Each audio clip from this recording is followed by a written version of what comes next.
Okay, can we have the first slide, please? Scott, I think the participants are still coming in. All right. Let's just wait 1 minute. Sure.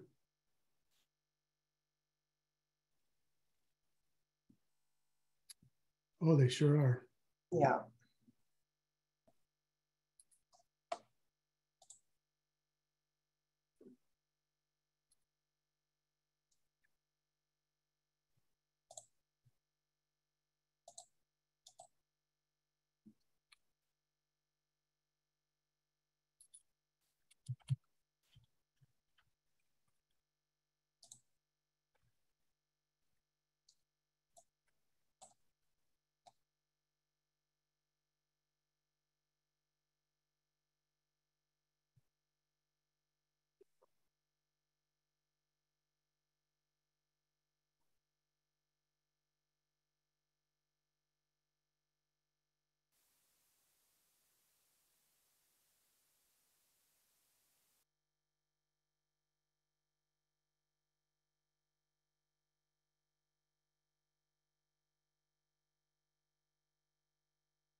They're still coming in, Scott, but maybe it's starting to stabilize. So maybe at least it'll be recorded.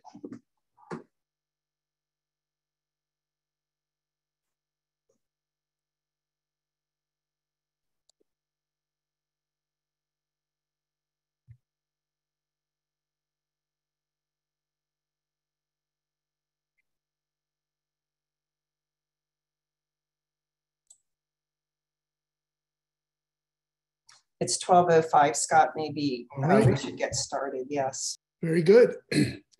All right, let's go to the first slide, please.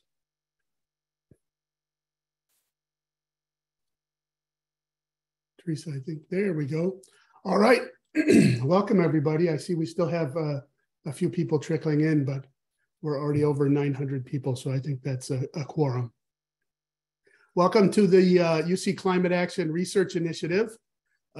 Just to let you know, the webinar will be recorded. I don't know who's in charge of the recording, but at some point that will be started. And let's go to the next slide, please. Okay, some housekeeping details before we get rolling. Wanted to let you know, if you haven't noticed already, that attendees will be muted upon entering and during the presentations. If you don't mind, please add your campus or organization affiliation to your Zoom name. You can do that by clicking the 3 dots at the upper right corner of your picture. That'll help us when you're asking questions, so we know who they're coming from. And you will be able to ask questions using the Q&A function at the bottom of your screen. We will answer those questions live, if we can, in the chat functions. And also we'll answer as many as we can at the end of the presentations as time permits. If you're experiencing any technical difficulties, you can Zoom chat Andy Perkins directly or email him at the address here on your screen.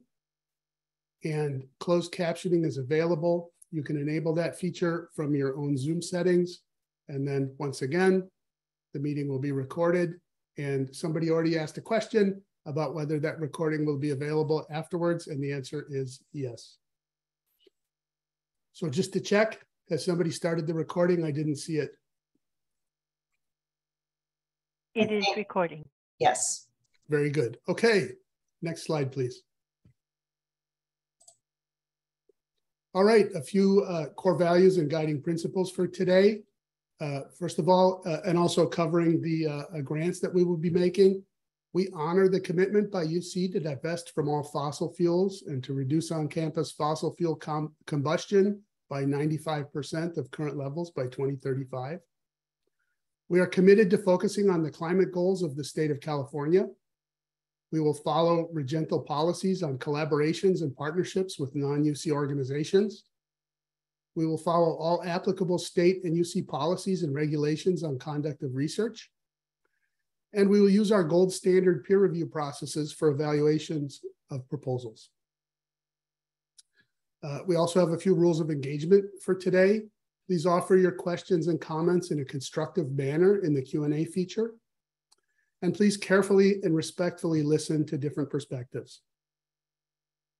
All right, next slide, please. Finally, your speakers today. I'm Scott Brandt. I'm Associate Vice President of Research and Innovation. We'll be hearing today from Dr. Teresa Maldonado, Vice President of Research and Innovation at the UC Office of the President. Also, Dr. Tracy Richmond McKnight, Interim Executive Director of the Research Grants Program Office in the Office of Research and Innovation at UCOP. And Dr. Carol Burns, Deputy Lab Director for Research at Lawrence Berkeley National Lab. So, Dr. Maldonado.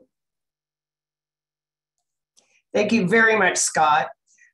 And before I begin, I want to emphasize that we are still working on some details that you'll notice later on. And so this presentation is high level, but it should be informative to give you an idea of what you'll need to do to prepare. First of all, how did we get here? How did this $100 million climate action opportunity come about?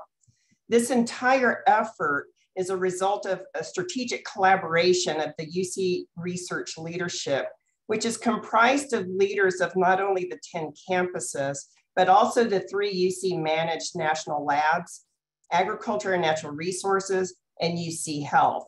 For over a year and a half, UC research leadership as a group met with state agencies and with the governor's office to explore how to partner in addressing existential crises such as climate change and their impacts on California. After several of these conversations, we hosted the UC Wildfire Symposium series last summer to demonstrate that UC was listening and that we wanted to make an impact. These symposia were very successful in terms of the public value that they conveyed in the excellent presentations and of the large audiences that spanned across the country and globally. The symposia were thematic from modeling and simulation, cascading risks, drought impacts and wildfire, to the wildland-urban interface where most deaths occur in wildfire, as well as policy, economics, and environmental justice. On the heels of the wildfire symposia, our research leadership, together with state governmental relations, worked on a single proposal on climate resilient communities to be submitted to the governor's office last fall. The proposal was first endorsed by President Drake and the Board of Regents, and then the proposal was submitted in December.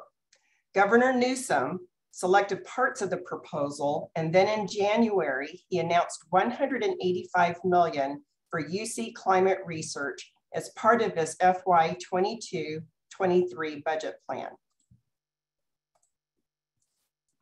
What's particularly important is that we are not starting from scratch. UC has a long history in climate change. However, we have to organize more effectively. We know the technical, economic, and societal challenges of climate change. Now we have the responsibility to make actionable impact. However, climate change is such a broad, large-scale challenge with many interdependent, complex subsystems at play at different timescales. The UC Bending the Curve Research and Engagement Framework is an excellent guide towards real solutions. So what can we do in the immediate to near term? And what can we do in the midterm, say 5 years from now? And what can we accomplish in the sustainable long term to ensure that we can bend the curve? As I mentioned, Governor Newsom selected parts of the proposal and included them in his budget plan. By the end of the legislative session, UC was awarded $100 million to facilitate peer-reviewed research and I&E activities that will lead to action-oriented solutions to climate change-related challenges across the state. Our goal is to ensure that all communities, especially the most vulnerable, are prepared and resilient. We intend to have impact on policy, the environment, economic models, human health, community resilience, and community well-being. So what are the climate goals of the state of California, and how can UC serve as the research arm and trusted partner to the state? The state of California, as you know, has been strategic and action-oriented in addressing climate challenges for years. Thus, there are many state resources available to you as you develop your research ideas. I will highlight only 4 of them here. The first strategy I'll highlight is the California 5th Climate Change Assessment, which had its official kickoff in July. This effort is led by the Office of Planning and Research in partnership with the Strategic Growth Council, the California Natural Resources Agency, and the California Energy Commission. This work will build on the foundation provided by the first 4 assessments. The 5th assessment has a particular emphasis on integrating tribal expertise and traditional knowledge into the California strategy. A tribal advisory group has been formed to ensure seamless integration. The groundswell of new knowledge informed by science, culture, and tradition will support equitable climate mitigation and adaptation strategies for the state. The second strategy I highlight here is the California Climate Adaptation Strategy with its 6 interrelated and actionable priority areas, as shown here. These priority areas range from basic science to impacts on vulnerable communities and new economic models. When you click on each block, you will find that each priority area has several goals. For example, the first priority is strengthen protections for climate vulnerable communities. There are 3 goals under this priority. Goal A is to engage with and build capacity in climate vulnerable communities. Goal B is to improve understanding of climate impacts on California's communities, including what drives vulnerability. And goal C, build resilience in climate vulnerable communities through state programs. The other priority areas likewise have goals to support them. This climate adaptation strategy is an all of state government approach to accelerate action. The third strategy is California 30 by 30, which is focused on biodiversity and framed around nature-based solutions. 30 by 30 is actually an international movement with over 70 countries involved to protect biodiversity and combat climate change through conservation. The California goal is to conserve 30% of its lands and coastal waters by 2030. One approach, highlighted in blue here, is to establish a network of biodiversity climate conserved areas, also known as Sentinel sites, to gather in-depth data and conduct analyses to inform ecosystem programs and policies in California. This network approach also enables an opportunity to develop standards for data collection and management, as well as metrics for conservation. The final strategy I will highlight is the California Air Resources Board scoping plan, which is fundamentally focused on squeezing the carbon out of every sector of the economy.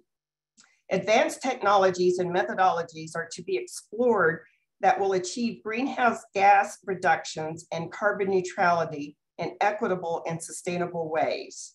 The path forward requires robust science. So if you look here, we have quantitative goals of reducing greenhouse gas emissions by at least 40% below 1990 levels by 2030, and to define an equity-focused pathway or several pathways for achieving carbon neutrality no later than 2045. As you think about your ideas, you may propose in this funding competition to think about attention to the many assets we have across the University of California that we could deploy to support your work. As I mentioned before, the scope of UC research and innovation extends beyond the 10 campuses. We have the 3 UC managed national labs, agriculture and natural resources, and 5 UC Health campuses. UC values its rich expertise across all disciplines, including law, business, and the humanities. UC is home to large-scale unique facilities and test beds that enable the drive from fundamental research to public use. And UC celebrates its innovative culture that enables big ideas of importance to society.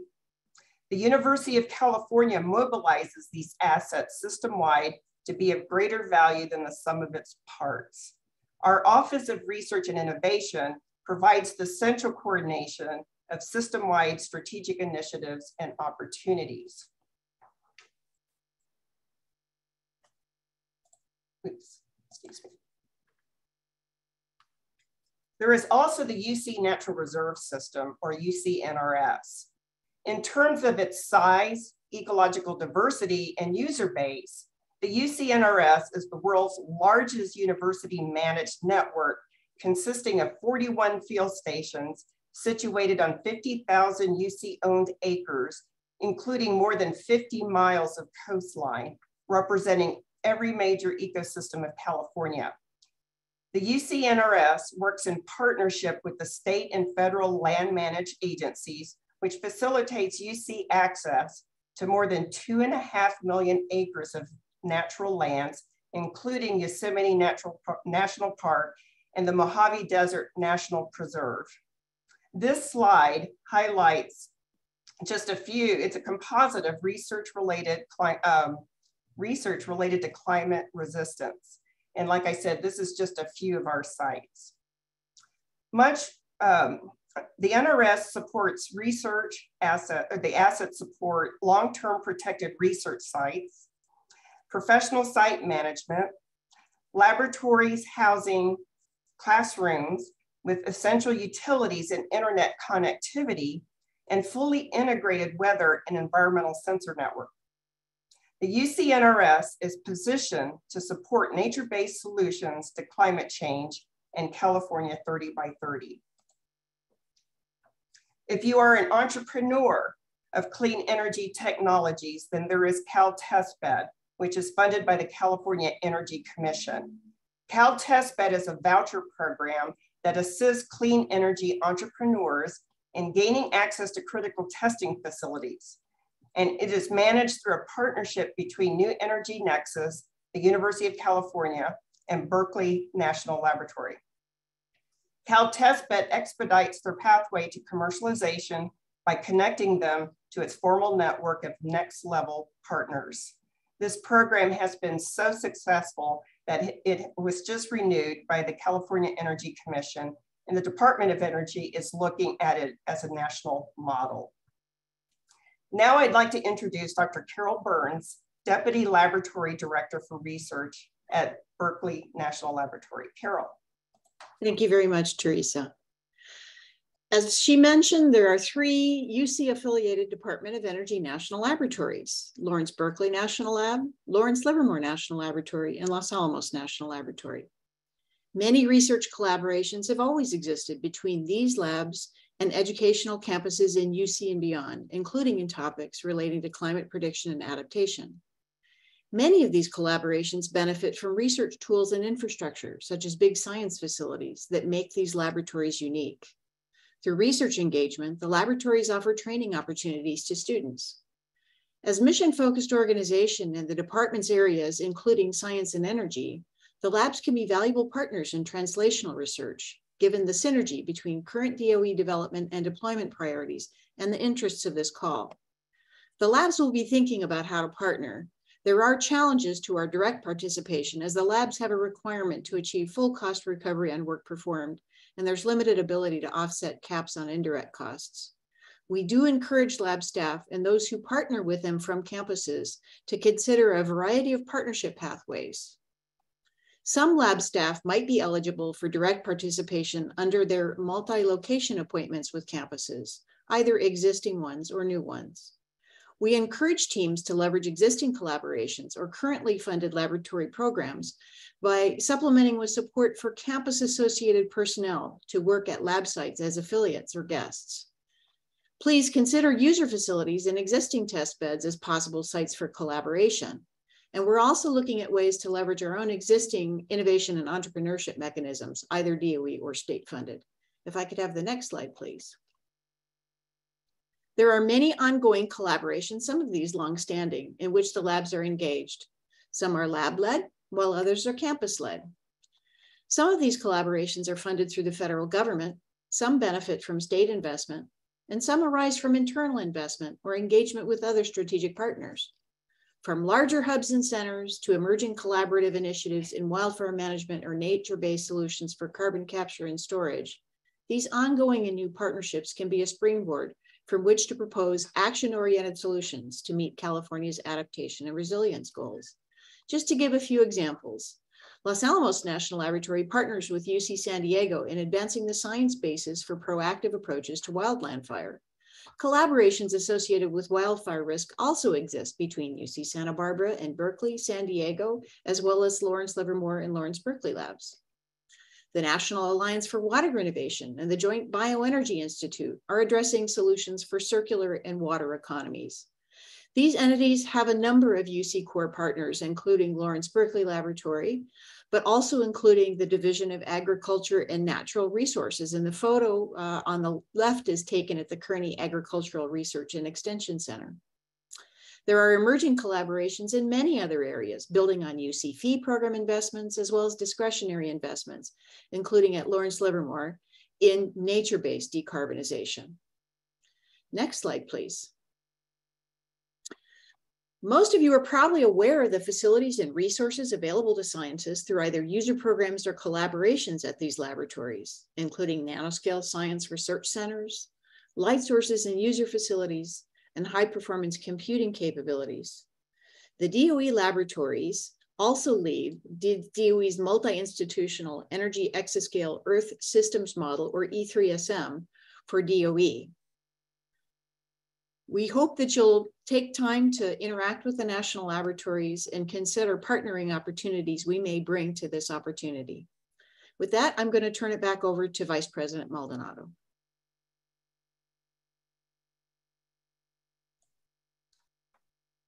Thank you, Carol. Now we will discuss the climate action funding opportunity.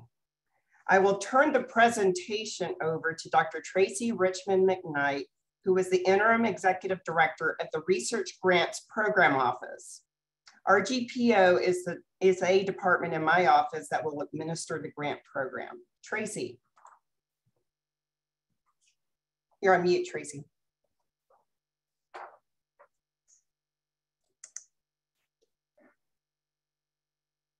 Sorry.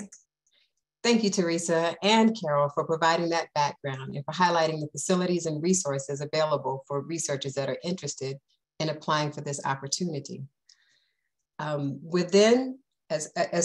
Teresa mentioned, within the UCOP Research and Innovation Office, the Research Grants Program Office, or RGPO, will be administering the peer review competitions for this opportunity. Once again, within that office, we are working in conjunction with the Research Strategy Group and the Natural Reserve System.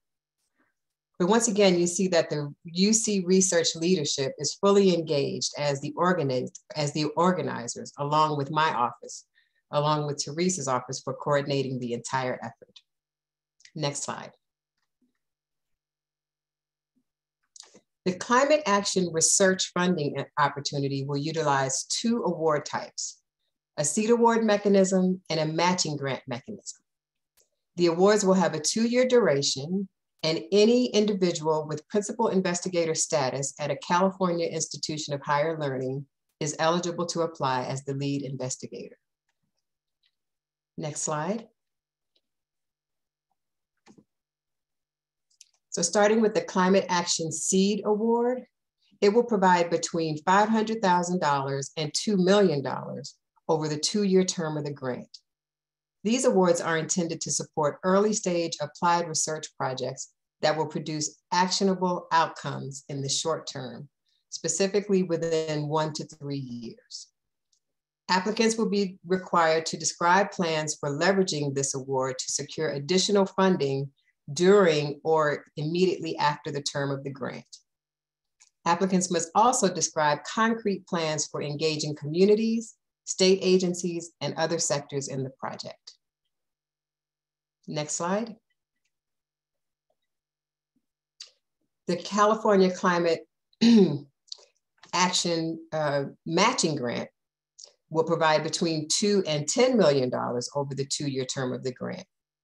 The purpose is to support large-scale interdisciplinary applied research projects that again will produce actionable outcomes within 1 to 3 years. Applicants will be required to either come in with matching funding or to describe concrete plans for securing additional funding during the term of the grant. Minimum matching levels will be stated in the upcoming RFP. Now, to improve the likelihood that these large awards will produce impactful and actionable outcomes, applicants will also be required to identify specific communities, state agencies, and other entities that have the potential to utilize, license, or invest in the research outcomes. Similar to SEED awards, applicants must also describe plans for engaging communities, state agencies, and other sectors in the project. Next slide. For both award types, proposals must describe applied research yielding actionable outcomes within 1 to 3 years, alignment with California's climate goals, and synergy with state agencies and other sectors in the climate action space. Multi-sectoral partnerships are critical to achieving outcomes that will advance California climate priorities and result in tangible benefits for California citizenry. Example partnerships can be with academic collaborators in your own institution or other institutions, communities and community-based organizations, public agencies, tribal councils, commercial industry, or other entities working on climate action. Next slide, please. The specific review criteria for these awards will be stated in the upcoming RFP. However, here are a few examples of the key aspects of a successful proposal.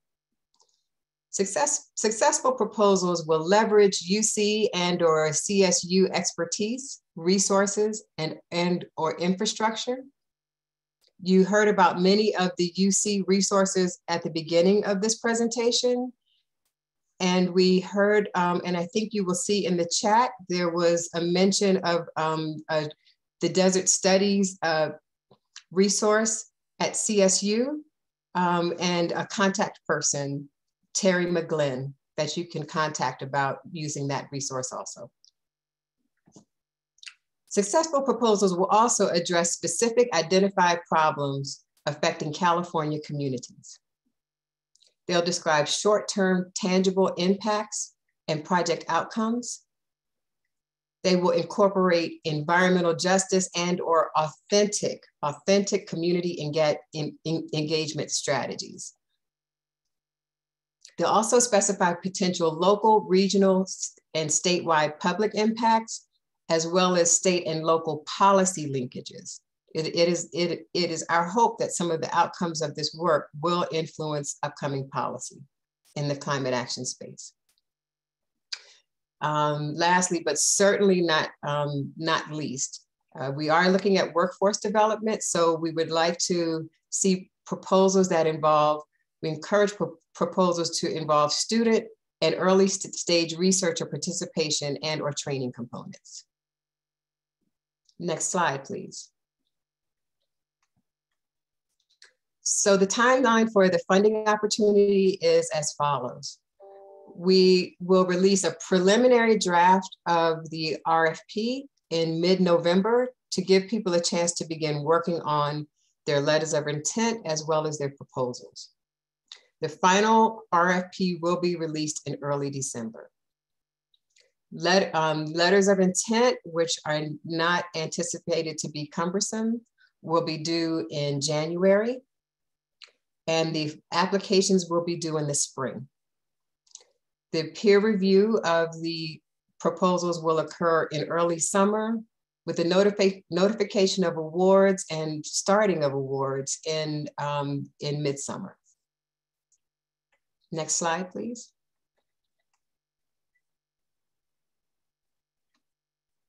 I now invite VP Maldonado and Associate VP Brandt back to the panel so that we may address some of the questions that have been received from the audience.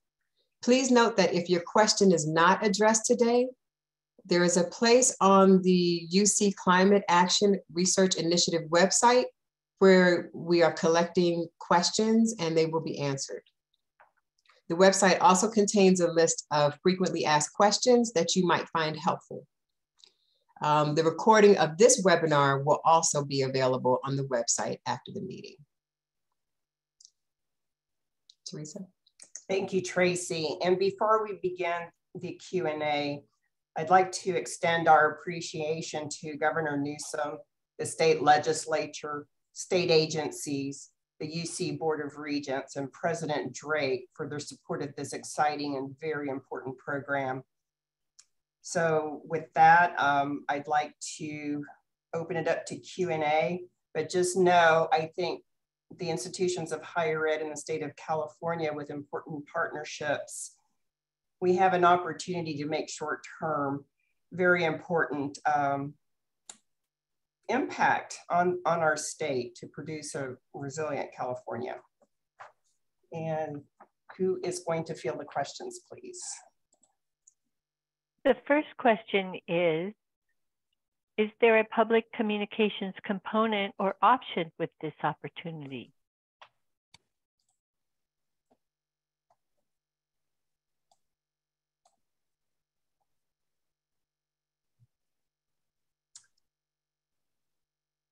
Teresa, would you like to answer that one? That's an interesting question. We haven't talked about that, but I'd like to learn more. And I don't know if David can pop in to clarify more of his intent of the question. Is he available to pop in? And Scott? Well, yeah, I'm going to say yes, to the extent that somebody can show impact and action within their research project. I can absolutely see public communication being a component of a larger project. In fact, an essential component in some cases, if you're going to engage with communities. So assuming I interpreted that question correctly, I think it could yeah, that's what I was wondering. Absolutely a critical component. Yes. Next Debbie? question.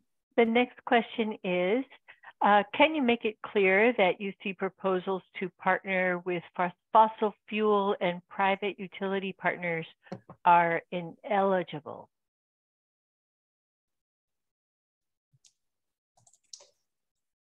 I am going to bring up the slide once again. Hold on just a second, please.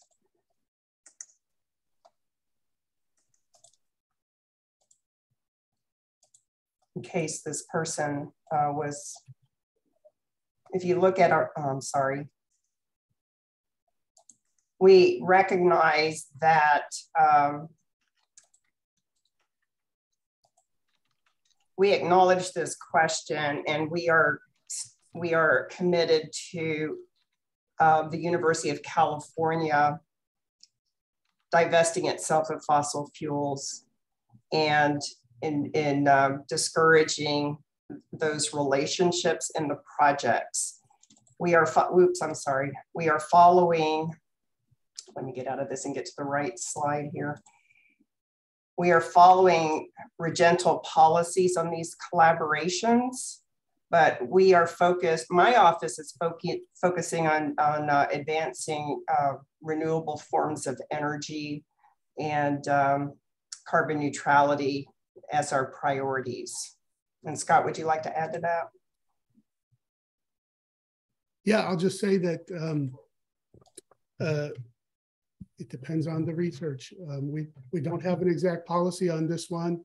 We're following UC policy in general. And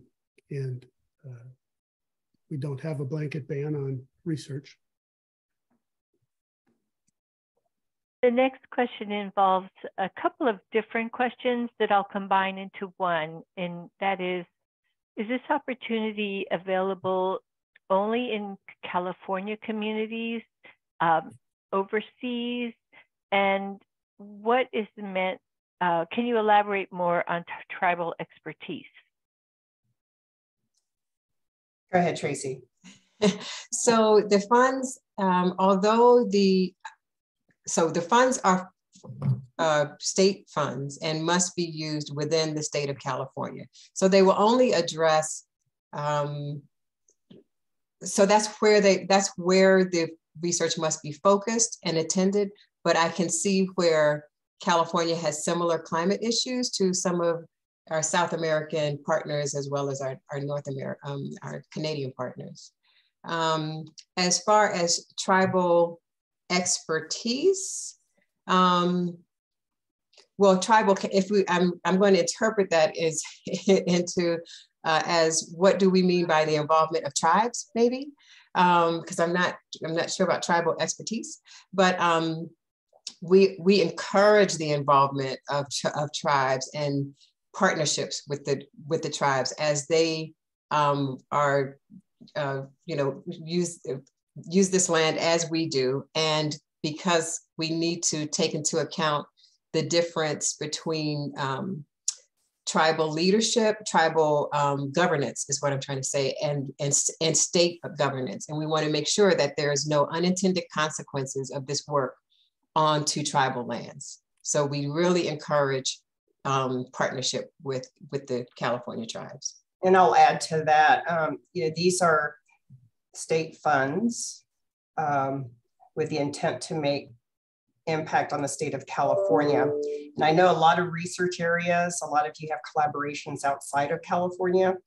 That's an example of how you can leverage existing partnerships that you have for the benefit of California. So if you can pivot those relationships to explore how to make an impact on California communities, then we can have a conversation about that. The next question involves a participant wondering if climate mitigation will also be included in this opportunity in addition to adaptation and resiliency. The answer is yes, and that's why it is rebranded as a climate action funding opportunity. That's a good question. There was a question about the funding opportunity slides that Tracy presented, wondering about whether these amounts listed are per project or are they the total amount available? Believe it or not, they are per project. Yes, we know they are rather large amounts. We envision project teams for these grants because of that. So yes, they are per project. The next question is for the climate action matching grants. Are there limitations on matching funding sources? Can other state or federal grants be funding collaborations, or would that violate some double dipping concerns? No, go ahead. The hope is that the matching funds would not be state funds because these are state funds, but I don't think we're not restricting it. I mean, we're hoping to get the matching funds from somewhere other than the state. The next question involves the same idea, and the question is, what is the matching requirement? Is it 1-to-1 match, a 20% match? Can you please elaborate, and also what are in-kind contributions? So I'll start with the second part first. In-kind contributions In-kind contributions are any types of resources or even personnel that you may use that are provided for the project that are the cash equivalent. So you don't have to have actual cash match. You can have in-kind resources also. And currently we have not set the matching limit, but the matching requirement, but that will be listed in the RFP that's released. Yeah, I'll just speak a little bit to the matching. Ideally, we would like significant leveraging of these funds, and we'd like it to be non-state funds. That's our ideal. If we could get 20-to-1 matches and completely in non-state funds, I think we would all be over the moon. I think that's unlikely, especially given the short time frame that the legislature has given us all to spend these funds. So we will set some reasonable targets that hopefully can be set. But they've also said that they want us to be well aligned with the state agencies. And so if there are state projects and people want to work with the state agencies and can get matching through the state agencies, we consider that entirely reasonable, because that's one way to align well with the state agencies' priorities. Similarly, in the matching domain, given the short time frames, we can't match and say, do it instantly, because nobody's going to come up with, at least let's say few people are going to come up with $10 million tomorrow to match a major grant. And so we're going to have to be liberal in how we interpret that. And we're going to have to set the matching requirements a little looser than we might have liked to do if we had more time. So we will come up with some targets before we're done with this process, and we'll publish them, but it's not going to be 20-to-1, and it's probably not going to be 1-to-1 even for all of them, and we'll be a little bit liberal in how we interpret match. The next question is, can you please share a bit more about how cost sharing will be evaluated and the degree to which we can use existing support or resources as a match for this opportunity? That's one of the ways in which we're considering being liberal, is allowing existing grants to be considered for part of the matching, because we want to make it feasible for people to get these grants. We don't want to hold it up with unrealistic expectations about how people can get there. That's right. The next question is whether the seed awards or matching grants are different in their requirement to collaborate with the UC labs or industry. So they both are, so there's not a requirement per se. We can't require you to partner with UC. We strongly encourage that you use the existing resources within the state and at the University of California. Let me say a little bit about the basis for this. The governor's office has empowered UC to put forth this initiative to leverage the existing resources that are in UC. However, the opportunity is open to anyone within the state. So for both mechanisms, we strongly encourage that you use UC and CSU resources for the project. That is a way of making sure to the state, ensuring the state that we're not duplicating effort and recreating new infrastructure or resources within the state. Okay, so the next question is about collaboration involving in-state investigators working with other countries. And can some of the matching funds come from international partners?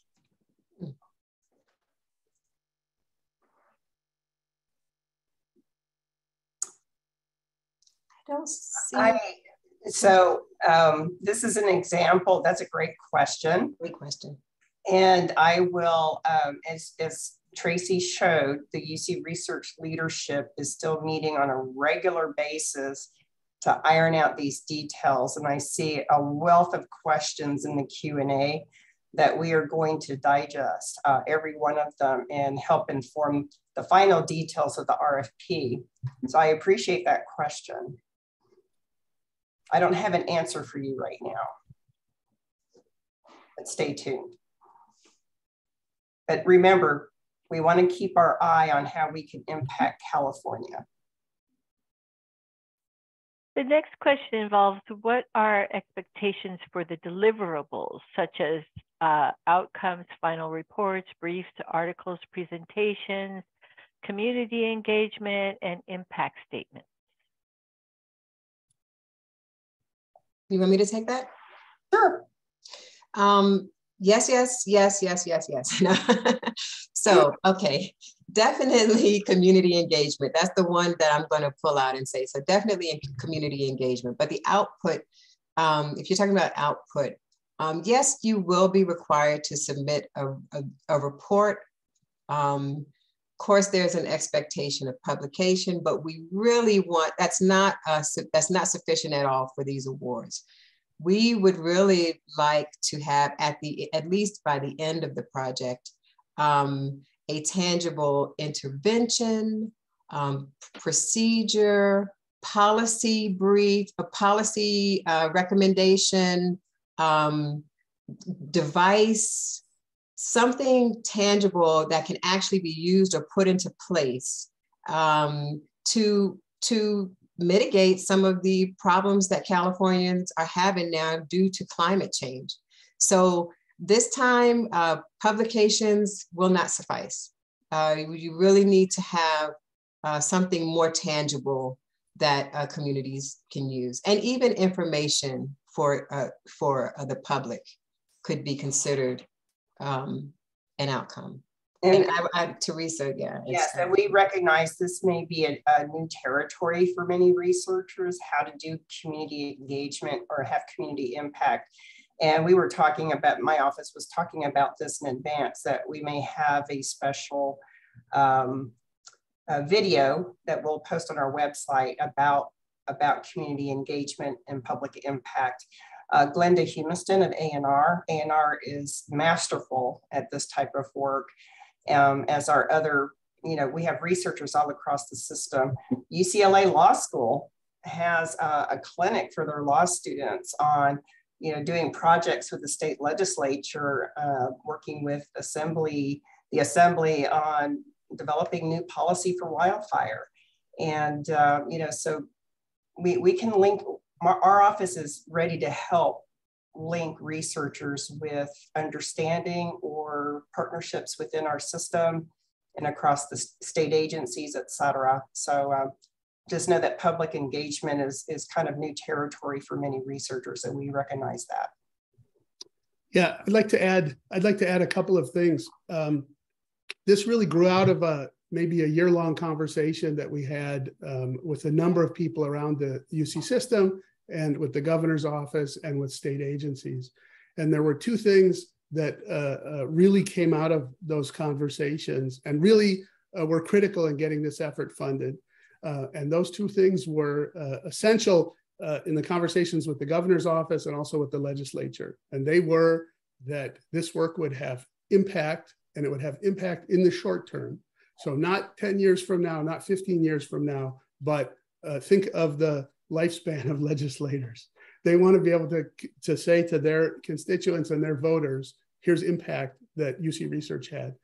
And the second thing is they want to see that the funds that they spent for this research brought in additional dollars from elsewhere. So impact and leverage, that's what they want to see from this. And our goal, in addition to helping the state achieve its climate goals, which is important for all of us, is to get more funds of this sort that we can distribute to UC and other institutions of higher education around the state for research. So we want this not to be the only funds we get of this kind, but just the first. And so we want to deliver what they are asking for so that we can do this again and again. I would like to add one more thing, I'm sorry, about this, because we were talking about community engagement strategies for researchers. My office, the Research Grants Program Office, 2 programs within that, all of the programs actually, all of the funding programs, the California HIV/AIDS program, the Tobacco-Related Disease Research Program, and the California Breast Cancer Research Program have pretty strong community engagement components to our grants. So some of those websites, especially the TRD, the Tobacco-Related Disease Research Program website, gives concrete examples of the types of community engagement that we're looking for. Following on this question of community engagement, there's a set of questions here which I'll combine here.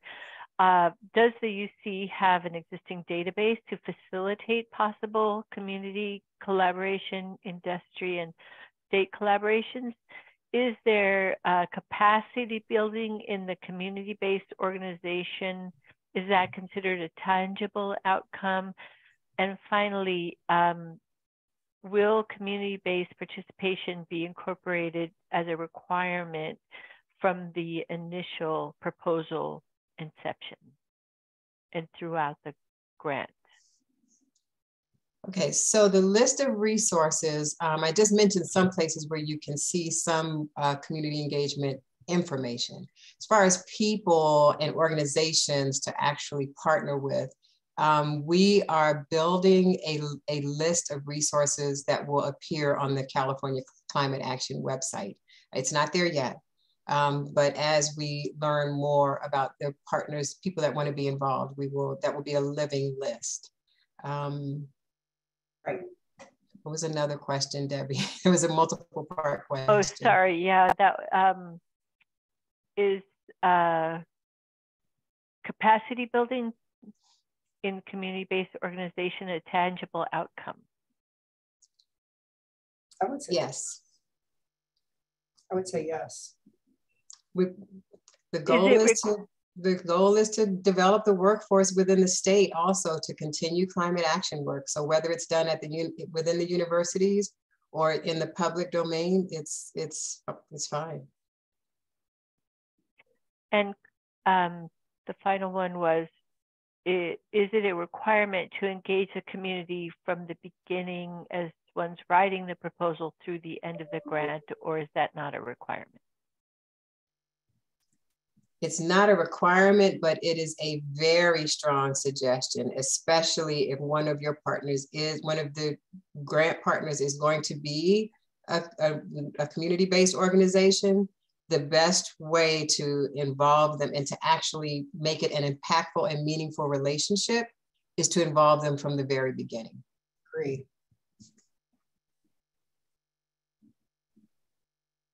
Okay, so there's a question here. If a project is closely aligned with California objectives, but it's not actually based in California, is it possible to cost share?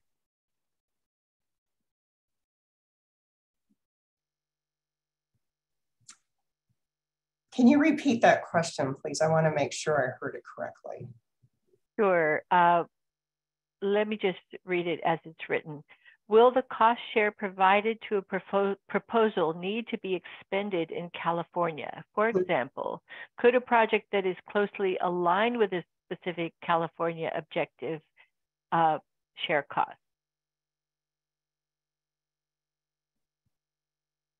So I assume this means the matching funds. Is that what I'm hearing? So I'm hearing it like the state funds part of the budget would be expended in California authentically, but there's a cost share where the PI team can make an impact outside of the state, or the cost share is from outside of the state.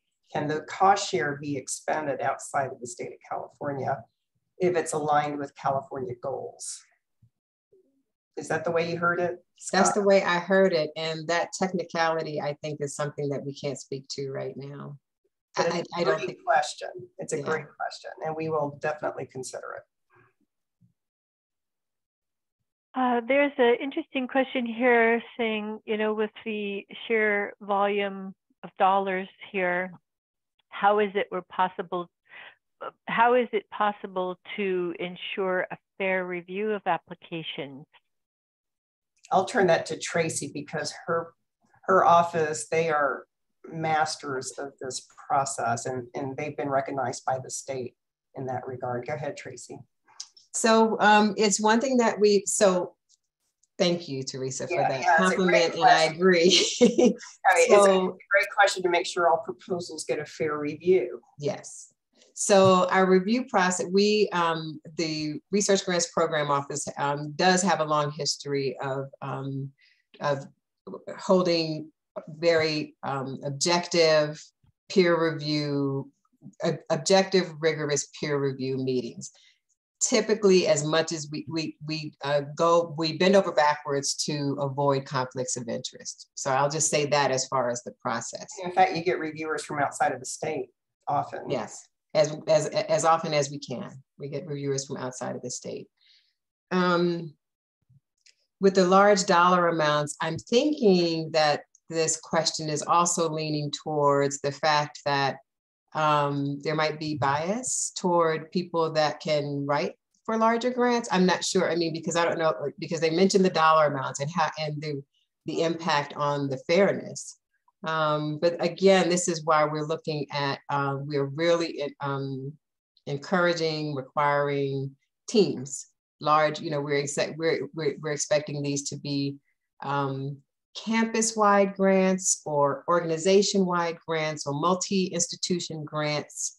Multi-sectoral is what I like to say. You're bringing many together in order to achieve a goal. So I'm not so concerned about the fairness of the review, but we are trying to ensure that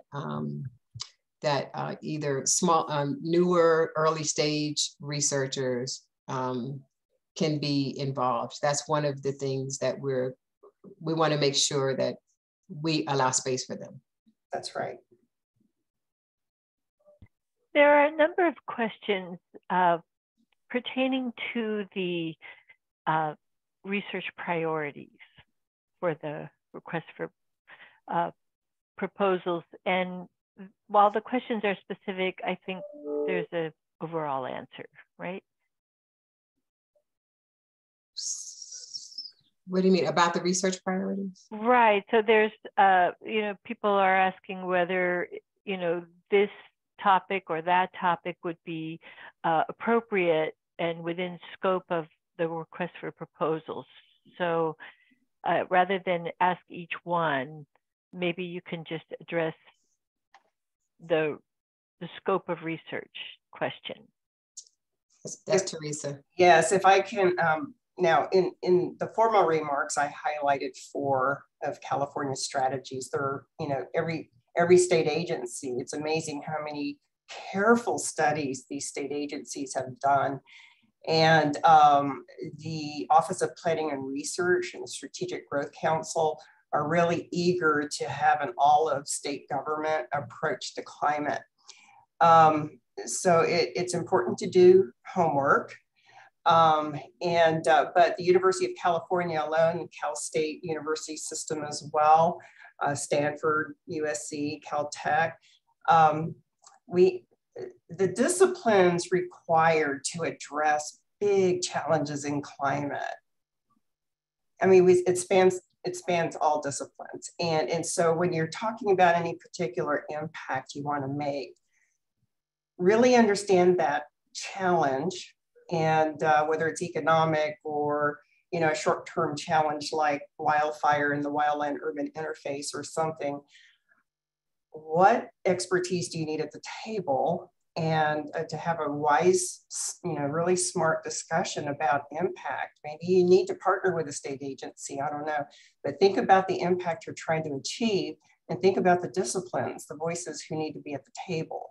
And so we're not pre-selecting priority areas. That's why the letter of intent is going to help us see what percolates from everyone. But as you see from the state agency reports, it's a really comprehensive concern and challenge that we're looking at. And so I would take a look at some of these resources, starting with the ones I highlighted in the presentation. So Scott, I don't know if you want to add to that. No, there's, I mean, there's so many possible topics, we can't list them, but there's plenty of information out there about the state's priorities. Yes. And our goal is addressing climate mitigation, climate action, with an emphasis on things that can show impact in the shorter term. Mm-hmm. And with a little homework, you can start, a lot of homework actually, you can start really seeing the impact you can make. So here's another question that's being asked in general. Will a research component be required, or would synthesis of existing research results be enough? I'm trying to get at the question of applied research. So secondary analysis versus original research, right? Again, if the problem, so that if you notice, we put an emphasis on identifying a specific problem to be addressed, or a specific policy or whatever that you want to address. If that problem is best addressed by bringing existing resources, figuring out how to put existing resources together and implement them, I mean, that's a field of research called implementation research, then by all means, and that would be reasonable. But the innovation would need to be in getting over all of the multi-sectoral hurdles, the political hurdles, the local, and regional hurdles to get that device or intervention working. So yes, it would have to address it in that way. Right. Another overarching question is, to what degree would various research interests be appropriate to this request for proposal? For example, social science, psychology, on and on. Yes. Yeah. All of it. So you may have noticed that these are large grants. We don't expect the proposers to do one thing or one narrow thing. We're expecting teams, and we're expecting varied research that addresses many aspects or components of the research or problem. We want to see big things. We want to see big groups. We want to see partnerships. We want to see collaborative research. We want to see lots of aspects of the work and engagement. That's what we want to see. And if people bring in social scientists or philosophers or artists, whatever, that's what we're looking for, is broad takes on these problems, not narrowly focused things with one PI in one lab. That's right. And in fact, I saw a question fly by in the 1,000 or so questions in the Q&A that asks about multiple projects in different labs that can be grouped together under one theme. That would be wonderful, because we know that not everybody is going to have a huge project that can somehow fit here. If there's multiple teams working on different aspects of a similar problem that can put those together under a theme that makes sense, that fits too. We just, unfortunately, in the time frame that we have available to expend these funds, can't possibly manage to do a proper job reviewing a bunch of $50,000 proposals or $20,000 proposals. Tracy's team does a fantastic job, really a world-class job evaluating proposals, reviewing them, and doing all that work, but they can't do it on small proposals in the time we have available. And so we've had to do them in larger chunks, but we acknowledge that one way to get funding for other smaller pieces is to aggregate them. And so we want that. We want to see teamwork. We want to see collaboration, and we want to see these other pieces. I like that question, because a lot of work's happening across the state. Think about the impact that you can make by pulling together, 5, 10 different PI labs, and but think about the impact and then go from there. Yep. So the next question is the project focus on applied research, but would fundamental or basic research be supported by this initiative? So I can, may I answer that question? I'm going to answer that question this way. The focus is applied research. So the overall project should have an applied focus with the with short-term outcomes. If you choose to include basic or early stage science as a part of that, that's up to you, and just understand that it is, it probably will be part of the review criteria. So not to say that it won't be allowed, but it may not be as appreciated as it would be in a different funding mechanism, funding opportunity, I should say. I'll just add that if you look at the CARB scoping plan, for example, it explicitly stated robust science is needed to achieve carbon neutrality by 2045. And so when you think about, you know, maybe part of a funded project could be framing a solution pathway beyond the 2 years. So a big contribution could be, are you framing this pathway correctly? And we know it takes a lot of time to think big picture, systems level thinking, and to create a framework to get a group of scholars and partners on a path to carbon neutrality by 2044 at 5. I can see some basic work in there to create that framework. That's a contribution, in my opinion. The next question is, can you define actionable outcomes?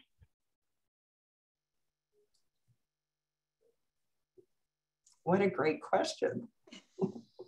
Since we use it all the time. Yes, I like that. I think we're going to leave it to you. We don't want to constrain it. I mean, we want something, think in terms of, like I said earlier, the legislature wants things that they can crow about as successes from the funding. We want to convince them that they should give us more money for research for the researchers of the state. So what can we show them where we can say, this was demonstrable positive outcome for the people of California that made a difference in terms of California climate impacts? Did it help people stay healthier in the face of climate change? Did it bend the curve in a demonstrable way? Did it make communities safer? Did it make people healthier? What did it do? Did it make them feel safer? Did it make them feel better? How did it make a difference? Those are the sorts of things that we're looking for. You know, how can we tell the story about how the research has made a difference? That's what we want. And by the way, as a time check, we committed to being on until 1:30, and it is 1:11. So please keep bringing in the questions. Yeah, I think it would be helpful at this point in time if we brought up Tracy's slide set to reacquaint everyone with the timelines of the RFP. Okay. People are asking to get something in their mind as far as the timeline. Okay. Let me share my screen. So as Teresa brings that up, we are working to, so it will be the, I think slide 28, maybe. Oh, the timeline slide? Yes. So the, we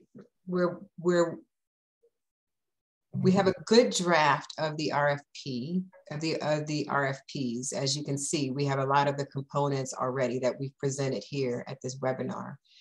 So we would like to release a preliminary draft in the next couple weeks, just to give you guys a more, these more detailed technical questions that you're asking. Some of them will be in the preliminary version. But the final version will actually be released early December. It's possible it could be released sooner, right? But I will say that the governor's office has been interested in seeing RFPs, and they've been great, by the way. They're not micromanaging in any way. but they have been a real partner, and they're taking a quick glance, and so far have been very supportive of information we've provided. So the timing here may shift a little earlier even, but we wanted to put dates on paper at this time to have a conversation, but we're working diligently to try to move things along. The goal is to have award notifications in the summer so that researchers who are also faculty and have to teach can begin to do some work before the school year starts.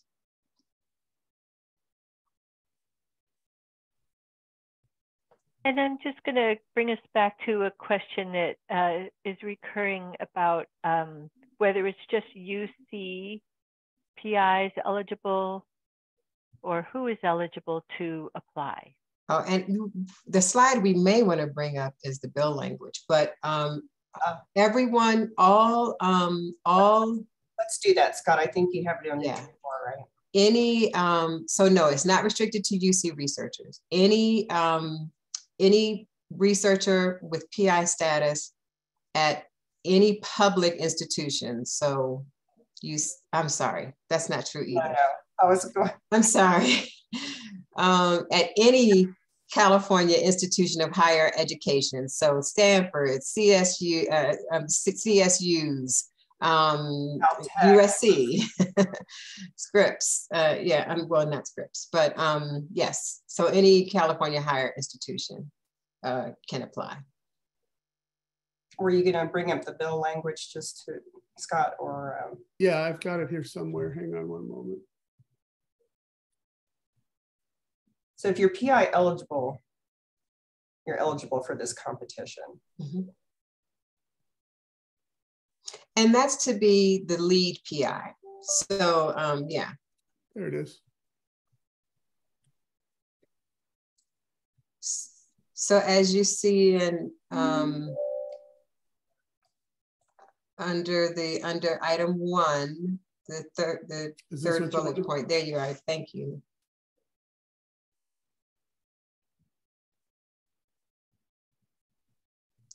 And you can see here that we didn't make up a lot of these, a lot of the I don't want to say restrictions, but scoping of this. This was scoped by the governor's office and the legislature. So, you know, the fact that we're competing the money and it has to support applied research and awarded as matching grants, that all comes from the bill language. But very explicit, further progress towards the state of California's climate goals. So it's important to understand what they are. If you're studying insurance, for example, the insurance commissioner's office has a report. There are many reports I didn't talk about that are online with different state agencies. So depending on your area of interest, you know, take a look at state agencies. If you need help with that, our office is happy to guide you to places within the state government. Yeah, and to the extent that you've heard something that it doesn't exactly appear here, this is based on lots of conversations with the governor's office and the legislature. So this is their distillation of those conversations, but this is we know how they interpreted it, because they told us. And we're being as liberal as we can in translating that into our RFP.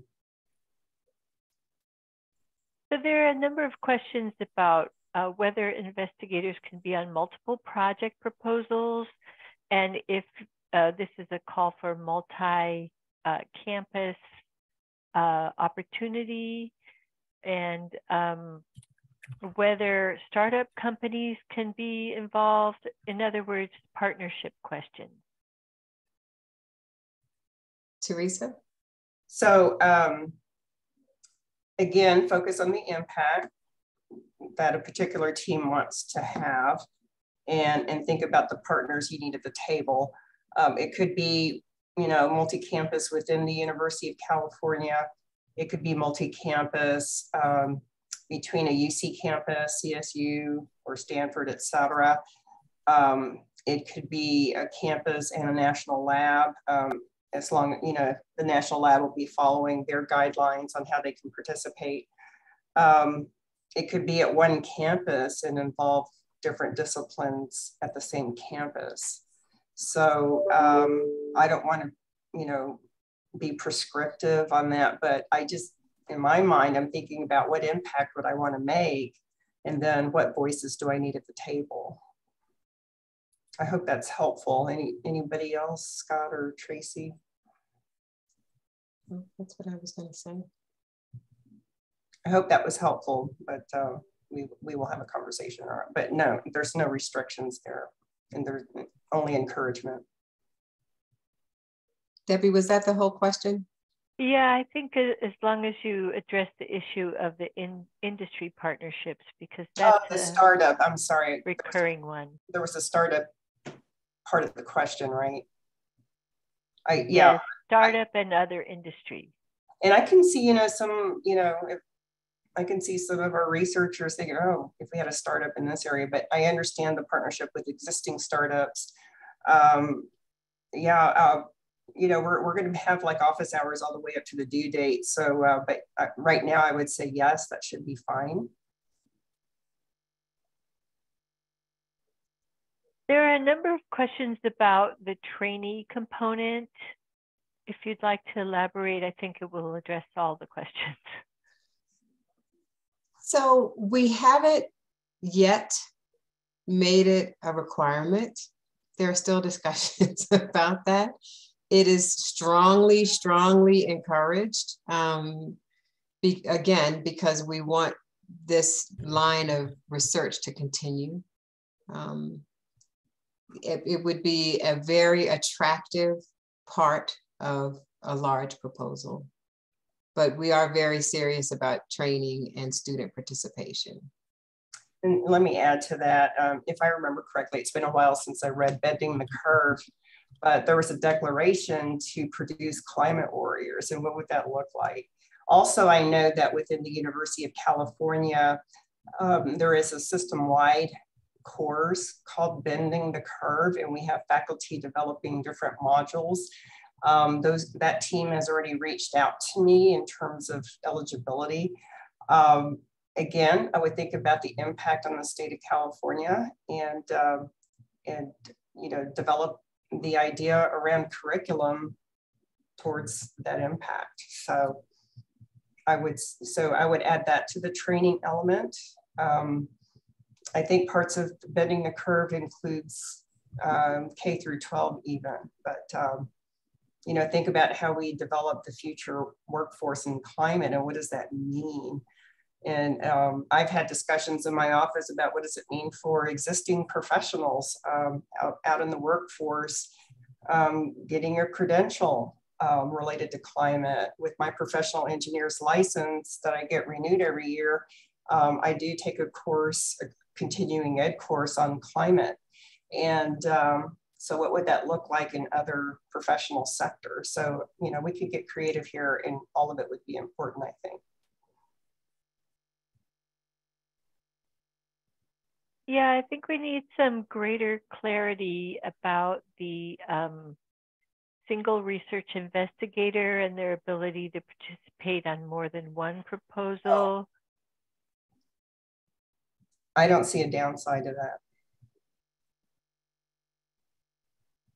I think we are considering a requirement that you can only be lead on one proposal. That's right. But you can participate on others. I'm confident that's the end game.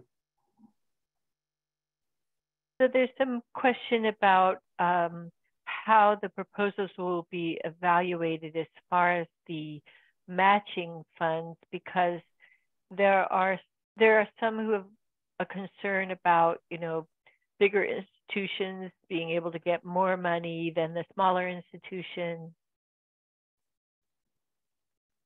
I appreciate that comment. Yes, go ahead, Tracy. No, I was going to ask Scott to answer that one, but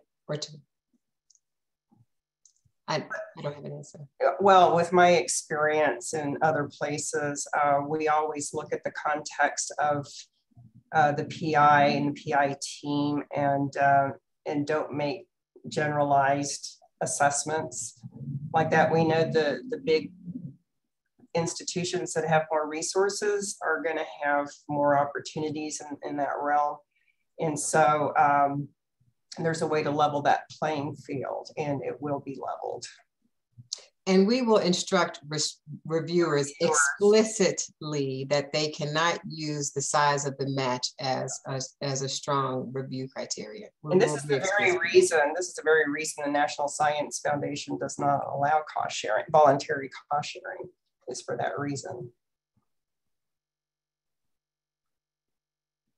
And I'm happy to elaborate on that question on the side if you wish. All right, so somebody wants to know, what is the number of the bill that was mentioned? AB 179. Correct. A is in apple, B is in boy. Do we have a link to that open? I may have closed my link. You could put it in the chat. Do you have it open, Scott? And it's section 172, because you'll look forever trying to find it. Yeah, you have to do a search. I think I closed my link. Whoever has that bill open, if you can put it in the Q&A or chat. I think I closed mine.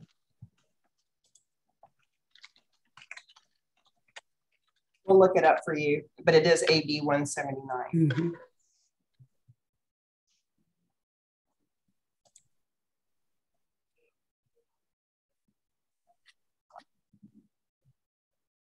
So there are a lot of questions about response to the RFP. For example, will there be an evaluative component for the outcomes?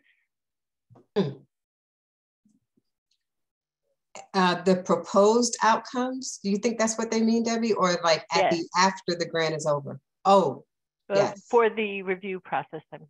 Yes. I would expect the PI teams to make reference to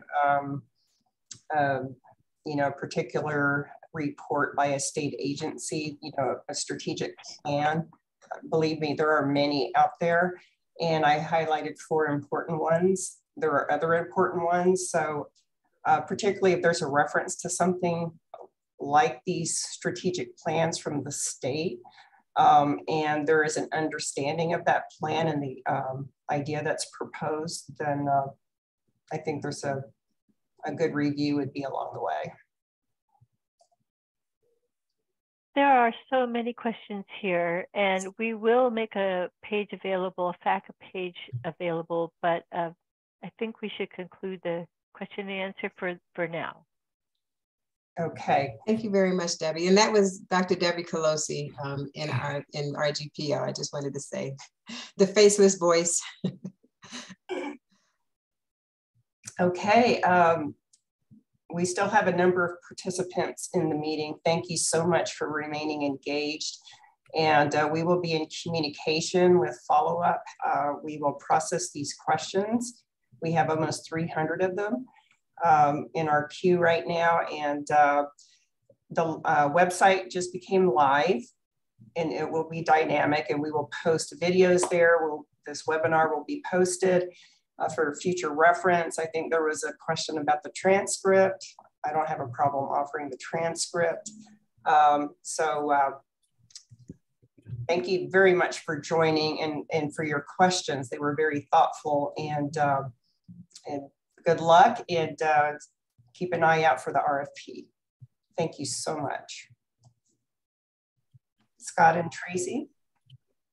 Thank you so much. Thank you, everybody.